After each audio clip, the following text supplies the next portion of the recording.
boleh. Tetapi ada juga yang menunjukkan bagaimanakah boleh dibenarkan lagi untuk membuat pekerjaan-pekerjaan luar. Yang mana semuanya berbentuk preventive procedure. Maknanya ada perkara-perkara yang dipersyaratkan dan macam mana kelulusan-kelulusan itu perlu diperoleh.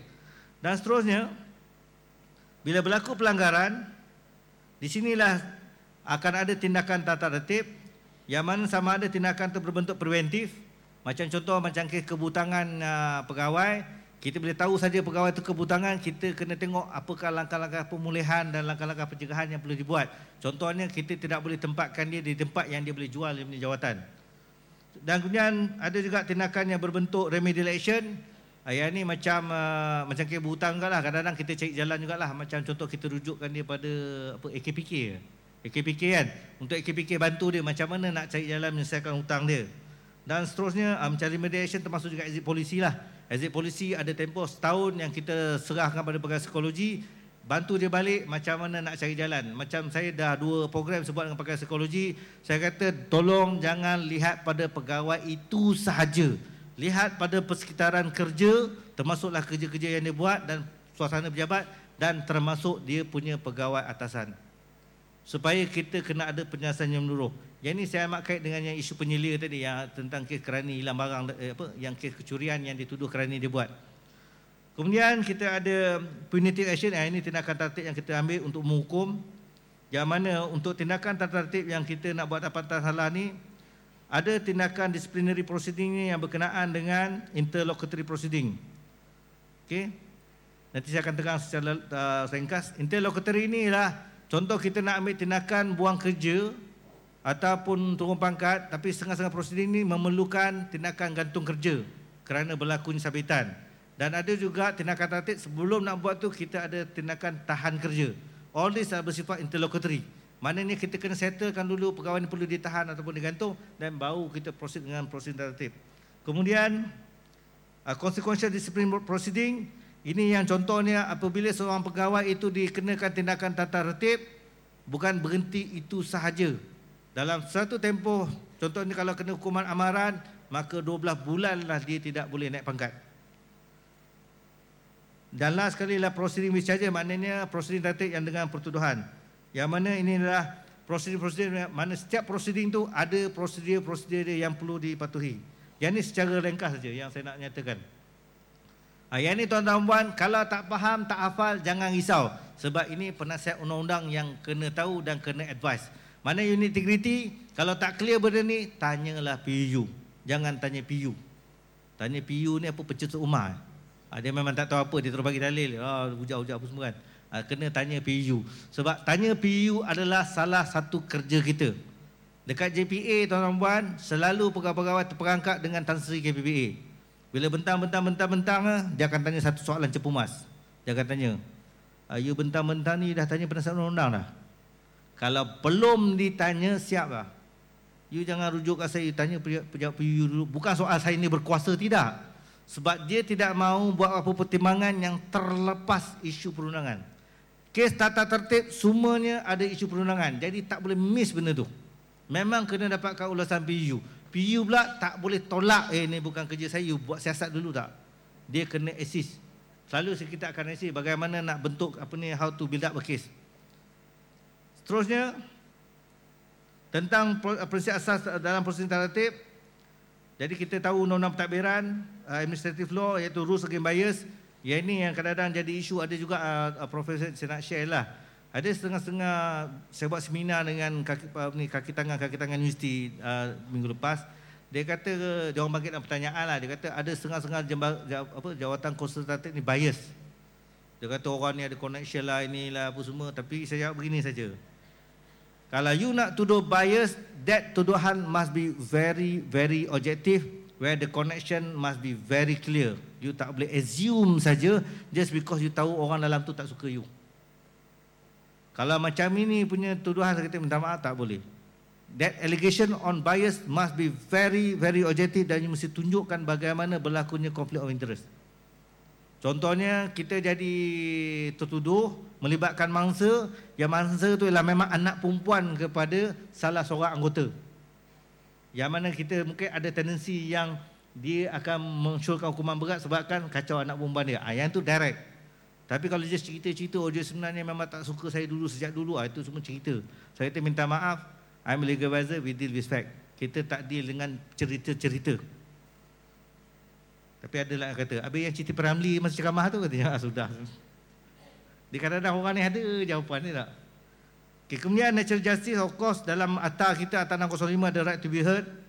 RTHBA tu right to be heard. Kemudian seterusnya clear charge. Ini pun kerja penasihat undang-undang jugalah. Pastikan pertuduhan tu kena jelas. Ada kes-kes dibuang kerana pertuduhan tak clear. Kemudian pengendalian salah laku yang isu tentang beban pembuktian. Dan seterusnya tentang legal requirement.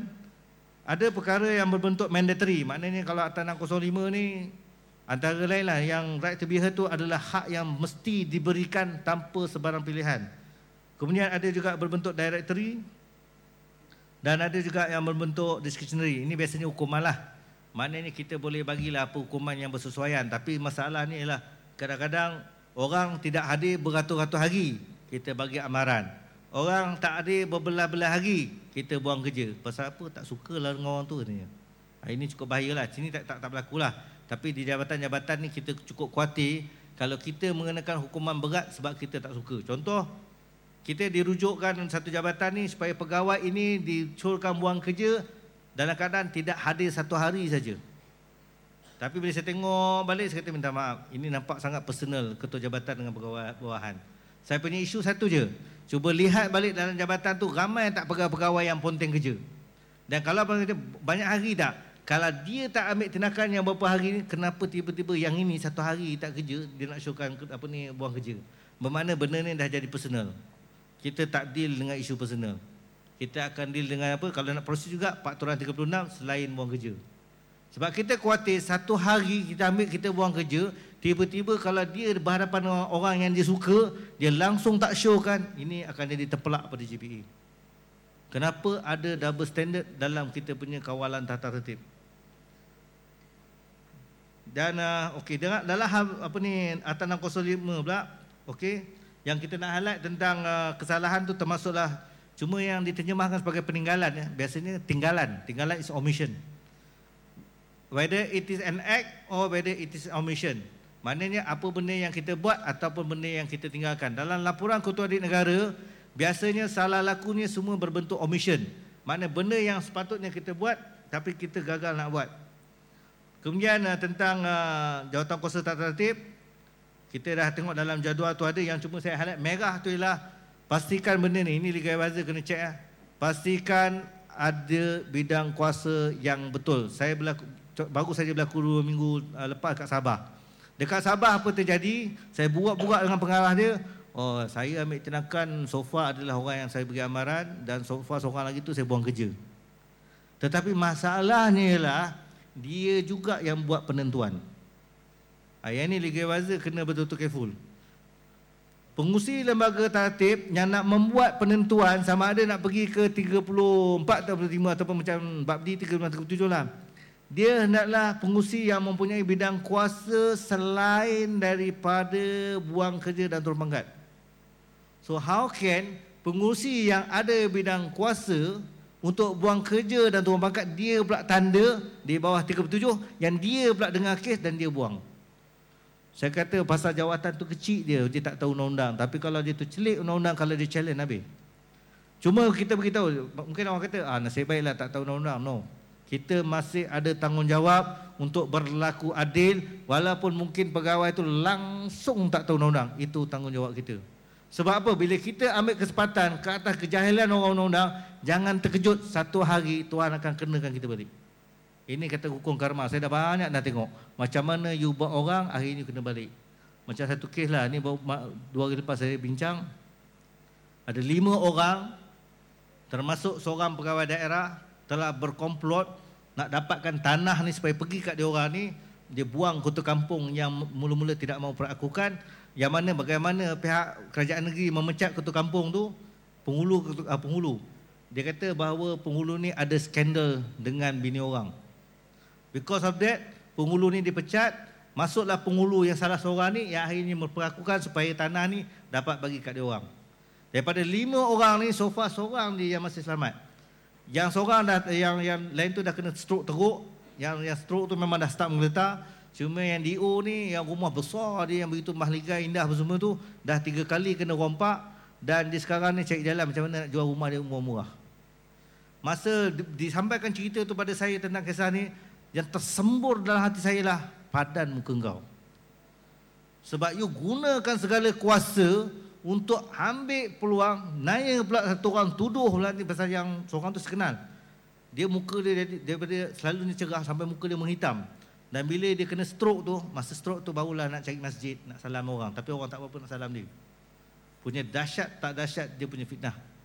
So that's why ada, kalau kita ada jawatan ni, kita mungkin lepas hari ni, tapi kita tidak tahu bila payback time tu Allah hai. Bila kita dengar dalam pada marah, bila dengar tu kesian juga. Tapi nak buat macam mana? Dah dia ambil kesempatan dengan segala kuasa tu untuk menindas orang dengan nak ambil tanah tu supaya jadi hak milik dia orang. Rasa-rasa macam boleh lepas kaya-raya, tapi tak. Bila 3 kali kena rompak tu, bagi saya rumah tu bukan, walaupun macam mahligai siap dengan security, tapi mana kalau kena rompak, mana kita tahulah tidak ada apa-apa keberkatan dan perlindungan langsung. Kemudian tentang lembaga ni pula, macam pihak universiti ni lembaga. Jadi lembaga bukannya pihak yang mendengar rayuan. Sebab dalam kita punya akta kita ada jawatan kuasa rayuan. Yang mana jawatan kuasa rayuan inilah yang dipengusikan oleh menteri. Cuma saya dirujukkan oleh beberapa universiti, dia kata masalahnya timing, dia kata boleh tak menteri bukan jadi pengurusi jawatan kuasa rayuan. Pasal kita susah sangat, lama masa. Okey, Prof, tak apa. Terima kasih, Prof. Jadi dalam kes ni, diorang ada minta supaya kalau boleh tak diubah supaya yang mendengar rayuan tu timbalan menteri. Yang ni mungkin kalau ada seminar-seminar antara pihak universiti tu, tolong tengok balik lah. Sebab saya dengar tu, kalau macam kes tu diputuskan buang kerja, dia akan ambil masa yang terlalu lama untuk rayuan. Masalahnya what happen in between tu. Kalau menteri lah tiba-tiba putuskan keputusan buang kerja tu salah. Masalahnya kalau dah melepasi waktu persaraan tu macam mana pula. Jadi kita ingatlah maksimnya justice delayed is justice denied. Maknanya keadilan yang dilengah-lengahkan adalah keadilan yang ternafi. Itu saya translate Melayu sendiri. Tapi kalau bahasa Melayu asal saya tak tahulah. Tapi justice delayed is justice denied. Okey, kemudian pegawai. Tentang pegawai pula, ayat ni yang saya nak highlight sikit ya. Kita diterjemahkan, ditafsir undang-undang sebagai diambil bekerja. Maknanya we are being employed. Okey. Kalau kita lihat istilah pegawai, yang pertama sekali, pegawai universiti bukan pegawai awam di bawah perkara 132. Sebab kita ada juga kesatuan sekutu kerja yang kata kenapa pula kami bukan pegawai awam. Sebenarnya yang kita bukan pegawai awam tu hanya bagi masuk perkara 132 Perlembagaan Persekutuan kerana disenaraikan. Inilah dia perkhidmatan awam 1, 2, 3, 4. Manakala kita pula, kalau kita lihat di sini bahawa kita adalah pegawai dan juga pekerja dalam badan berkanun, yang mana diistilahkan sebagai pegawai dan pekerja. Kalau Akta 239 pula diistilahkan sebagai pekerja dan pekerja berpenjen. Jadi digunakan istilah employee. Tetapi kita juga dapati bahawa istilah staff digunakan. Tapi kebanyakan istilah staff adalah istilah pentadbiran. Yang saya dapati yang menggunakan istilah staff adalah contohnya Universiti Teknologi Mahara dan juga Akta Politeknik Engku Omar. Dia ada gunakan perkataan staff. Maknanya bila staff tu maknanya itu adalah istilah undang-undang. Dan kalau kita lihat dalam Akta Sekutuan Kerja pula, yang dikatakan pekerja tu diistilahkan sebagai workman.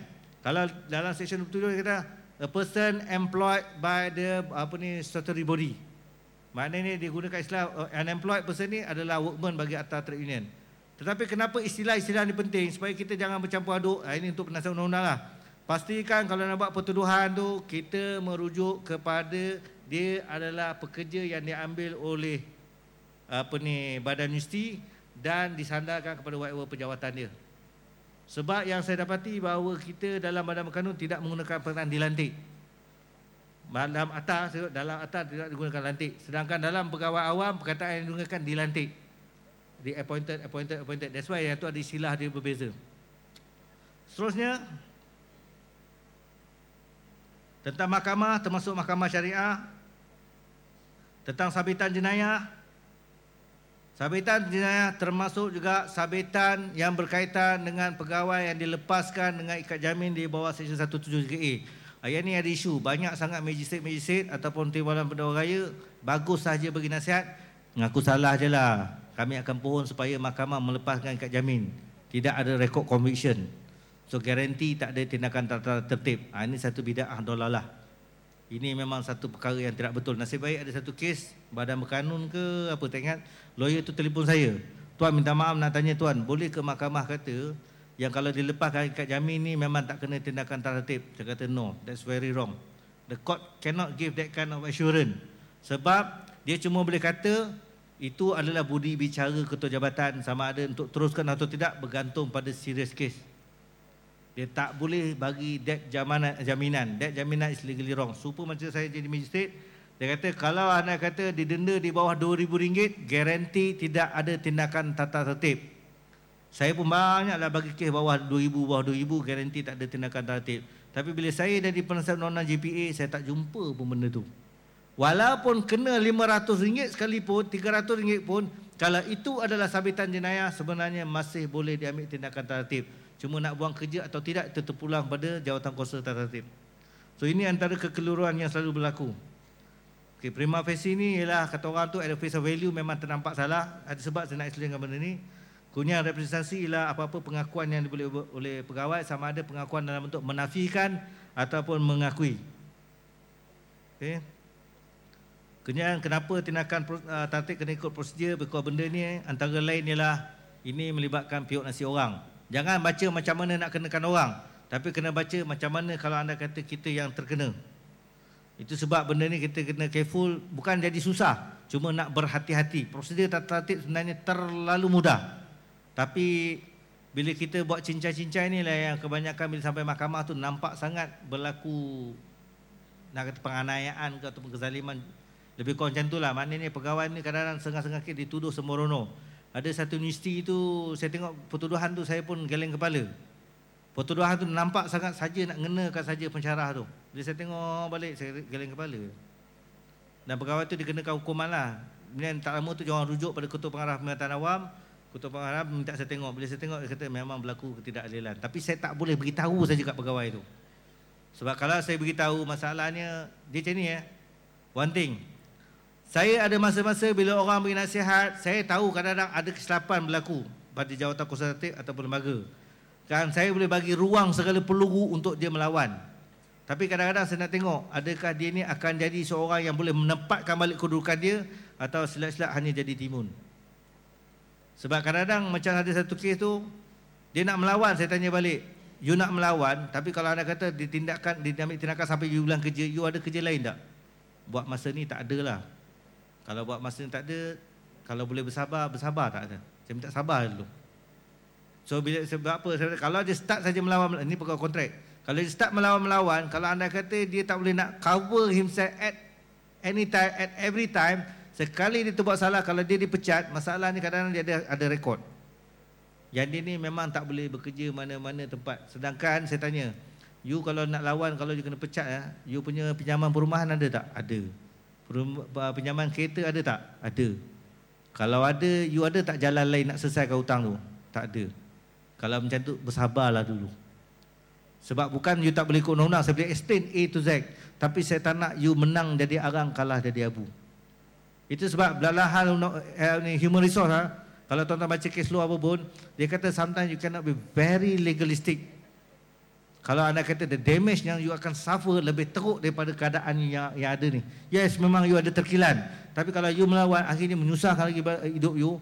Baik, kalau boleh bersabar. Tapi kalau you betul-betul nak fight, make sure you fight. Macam ada satu kes tu, akhirnya dia menang juta juga.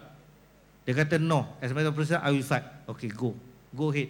Sampai dah pencet, akhirnya dia menang federal court rasanya. Kalau tuan-tuan boleh baca kes Yusuf Sudin, the fight sampai habis. Walaupun semua ganjaran tu akhirnya lawyer yang kaya pasal dia bayar yuran lawyer tu, tapi at least dia dapat balik dia punya pension right, yang mana dismissal itu adalah salah. Itu tak apa, sebab dia fight all out. Tapi yang kalau kes sikit-sikit ni kita nak lawan susah. Ya tuan.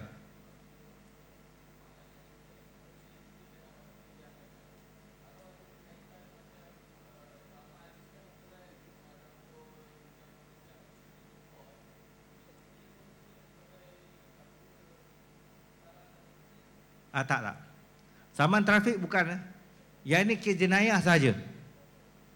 Kes saman contohnya macam accident. Tapi kena tengok coding lah. Kalau you dituduh di bawah kes 41 ataupun section 42, sebenarnya coding dia adalah coding jenayah. Tapi dia akan bergantung pada how serious kes tu. Tapi kalau anda kata kemalangan jalan raya, coding dia adalah 43, you kena tuduh 83, 86. Bermakna 86. Kalau dia kod 86 saja, itu adalah kes saman. So bila kes saman, walaupun you bicara kat mahkamah, ketua jabatan jangan melompat. Oh, dia kena cah mahkamah ni, kes saman ni. Oh, sila gantung kerja, sila tahan kerja. Wah, itu kes saman je. That's why pendaftar akan tahu berdasarkan coding tu, ini kes saman ataupun kes jenayah. Dan kalau kes jenayah, dia otomatik dia akan lapor pada ketua jabatan.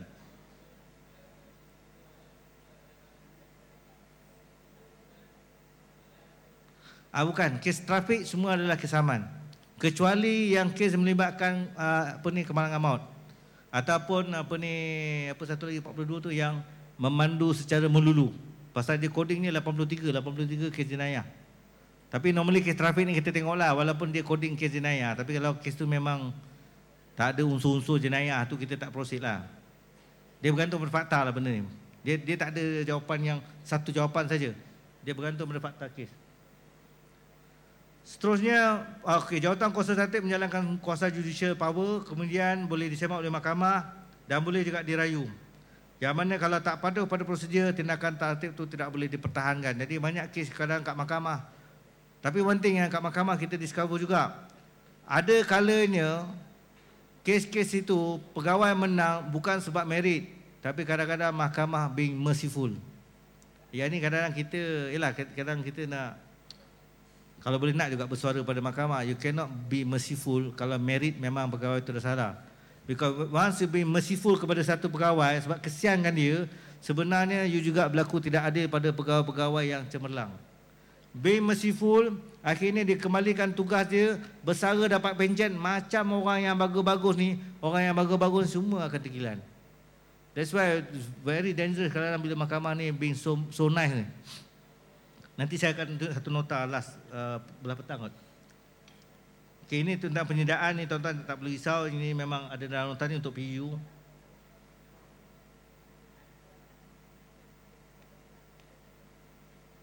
Jadi saya tak nak proses. Pasal ini kena kalau dalam bengkel kecil saya akan go one by one lah. Tapi dalam koran yang besar susah sikit nak terangkan. Cuma saya nak terus yang dia punya ni je.